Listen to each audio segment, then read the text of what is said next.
श्री स्वामी समर्थ. स्वामी संकेतातील आज माझं हे 7वं स्वप्न आहे. तर हे स्वप्न मला असं पडलं, तो काळ आजपासून जवळजवळ 24 वर्षापूर्वीचा होता आणि माझ्या मुलीचं नुकतंच लग्न झालेलं होतं. आणि तो काळ जरा थोडा वेगळाच होता. म्हणजे एकंदरीत म्हणायला गेलं तर एक अभावाचा काळ होता माझ्यासाठी. खूप अभाव होता सगळ्या गोष्टीसाठी.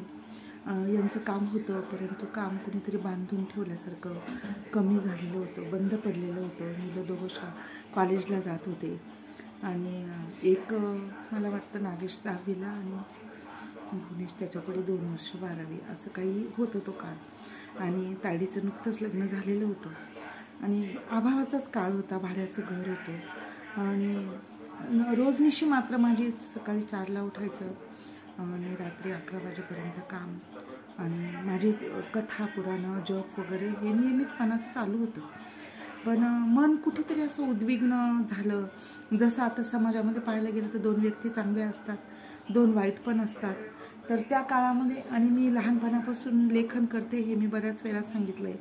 तर माझी एक कविता होती. माझे व्याही सुरतचे, त्यांना माहीत पडलं की मी लिहिते. तर त्यांनी बघितलं होतं माझं लिखाण.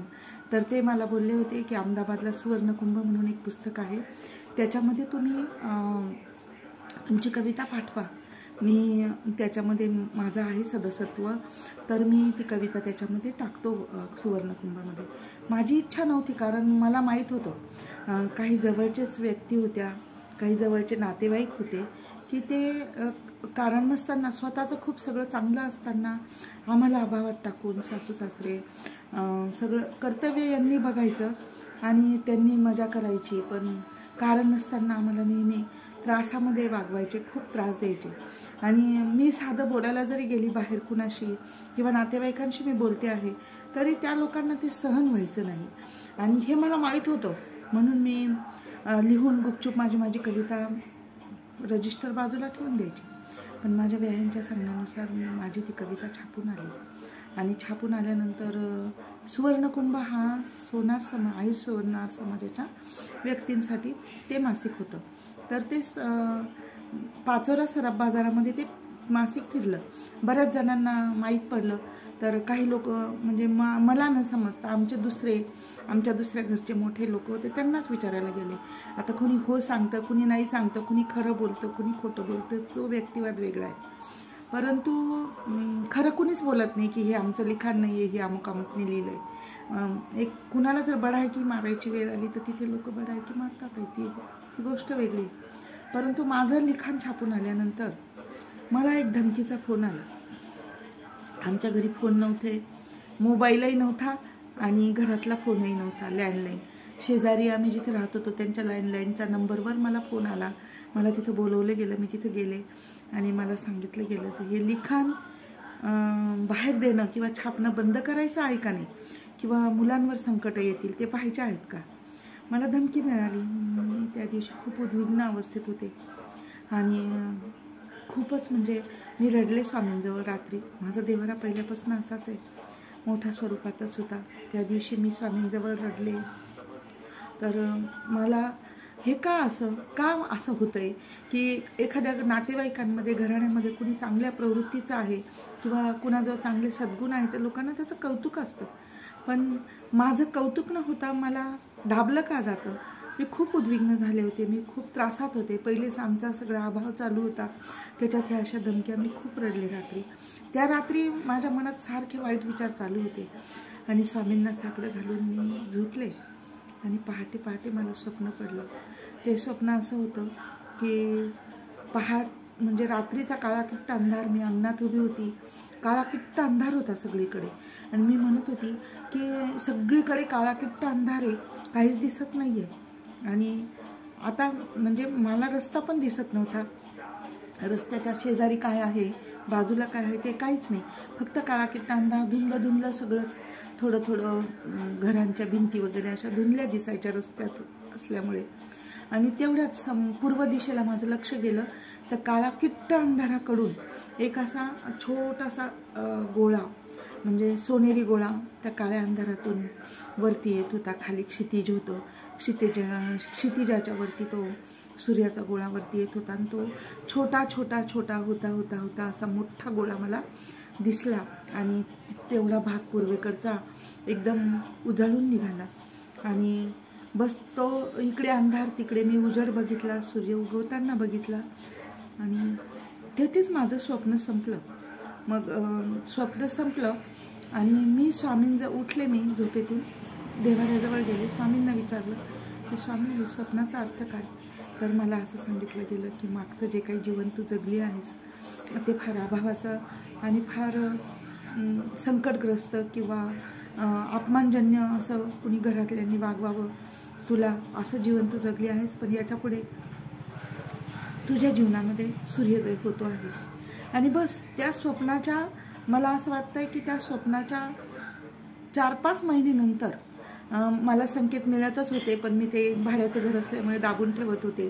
4-5 महिन्यानंतर आम्ही अमृतकर म्हणून दत्तात्रय अमृतकर यांच्या घरात त्याच भागामध्ये संभाजीनगरला राहायला गेलो. वरचं घर होतं आणि माझे नित्यनियम बघत होते. माझे घर म्हणजे घरमालकचं असं होतं की आमची जी बिल्डिंग होती ती खाली घरमालक राहत होते आणि आमच्या समोर पण त्यांचीच बिल्डिंग होती. तर ते रात्री झोपायला वगैरे त्या भागामध्ये जायचे, इथं स्वयंपाक वगैरे खाली करायचे. तर व्हायचं असं की माझी पूजा झाली की 6 वाजेची घंटी ते लोक सकाळी ऐकायचे आणि सकाळचा जेव्हा लाईट लावायचे मी तर त्यांच्या समोरच्या घरातून तो लाईट दिसायचा. रात्री माझा 11 वाजेपर्यंत लाईट चालू असायचा आणि माझं दिवसभराचं पूर्ण काम त्या संपूर्ण माई, काकू, शोभाताई, बंधू वगैरे म्हणजे ह्या सगळ्या घरातल्या स्त्रिया माझं काम बघत होत्या की ताईंचं काम सकाळी उठल्यापासून रात्री झोपेपर्यंत अगदी नित्यनियमाने देवपूजा, सगळी वेळ ठरलेली असते. म्हणजे सांगायचं माझं तात्पर्य हे की त्या घरात गेल्यानंतर मी प्रश्न पाहायला सुरुवात केली. मी केली नाही, त्यांनीच ती करवली. त्यांच्या घरात मृत्यूयोग दाखवला गेला, तशी घटना घडली आणि ती घडल्यानंतर त्याच्यात ते चंदूदादा वाचले. 14 लोक होते क्रुझरमध्ये, 13 लोक जागचे जागे गेले. यांना मी उपाय दिलेला होता, ते उपाय शोभाताई करत होत्या आणि त्याच्यानंतर चंदूदादा, त्या 14 लोकांमध्ये एकटे दादा वाचले होते. मग त्या लोकांनी ते सगळीकडे केलं की बुवा ताईंनी आम्हाला सांगितलं होतं असं असं संकट आहे आणि उपाय दिलेला होता आणि खरंच तसं 4 महिन्यात संकट आलं आणि त्याच्यातनं ते वाचले. तर झालं असं की त्यांच्या बोलण्यामधून सगळीकडे हा प्रचार झाला की मला काही समजतं आहे किंवा मी सांगते आणि मग ते म्हणजे प्रश्न पाहायची सुरुवात माझी तिथं झाली. आता त्या गोष्टीला जवळजवळ 23 वर्ष लोटले. हो, 23 वर्ष त्या गोष्टीला लोटले आहेत आणि तेव्हापासून मग त्याच्यात आमच्या साहेबांचा एक इस्टेट ब्रोकरचा मोठा व्यवहार बसला आणि व्यवहार बसल्यानंतर मग आमचं कर्ज फिटलं आणि एक मोठं घर ताबेदार केलं. त्याच्याच नंतरच्या काळामध्ये आमचं साई पार्कमध्ये घर बांधणं चालू होतं. मग त्याच्यामध्ये 2 मुलांचे लग्न झाले. ते आम्ही ड्रीम सिटीच्या मोठ्या घरात असतानाच लग्न झाले. मग आम्ही साई पार्कच्या घरात राहायला आलो. त्याच्यानंतर थोड्याच दिवसामध्ये गोकुळधामचं घर झालं आणि शेती झाली. त्यानंतर म्हणजे व्यवसाय इतका उठला आमचा त्याच्यानंतरच्या काळात. तर आणि काटकसरीची सवय मुलांना, मला सगळे आम्ही घरात काटकसर करत असू आणि सुनबाई पण तशाच निघाल्या. त्यांची पण उधळमानकी नव्हती, काटकसरच होती आणि व्यवसाय चांगला उठला. मग तो पैसा बचत होत गेला. त्याच्यामध्ये मग ह्या घराचंही कर्जच होतं, ते फिटलं. त्या गोकुळधामचंही घराचं आम्ही कर्ज काढूनच घर घेतलं आणि मुलं किंवा त्यांचे वडील थोडीफार बचत करून पैसे मागे ठेवत होते. त्याच्यामध्ये थोडी आम्ही 1.5-2 वर्षामध्ये थोडे करून शेतीचे पैसे फेडले. शेती पण झाली. म्हणजे स्वामींच्या संकेतातून जे मला स्वप्न पडलं होतं की अंधारी रात्र आणि सूर्य उगवतो आहे, तर त्या नंतरच्या काळामध्ये आमचं खरोखर चांगलंच झालं. आणि नंतरच्या काळामध्ये एकदा मी त्याच काळामध्ये भुवनेश नागेशला सांगितलं होतं की आपल्या पुढच्या काळामध्ये पेट्रोल पंप होईल. मग त्या वर्षाला 18 वर्ष सांगण्याला ओलांडून गेले होते. तर 18 वर्षाच्या काळामध्ये ज्या वेळेला नंतरच्या म्हणजे आत्ता 4-5 वर्षापूर्वी ज्या वेळेला पेपरमध्ये ॲड आली की पेट्रोल पंप इच्छुक असाल कोणी तर तुम्ही अर्ज करू शकता, त्यावेळेला मग नागेशने तो अर्जही केला आणि झालं असं की सगळ्या गोष्टी सुरळीत, आमच्यावर कर्ज आहे परंतु तो फेडण्यासाठी स्वामी काही ना काहीतरी मार्ग स्वामींचे असतातच।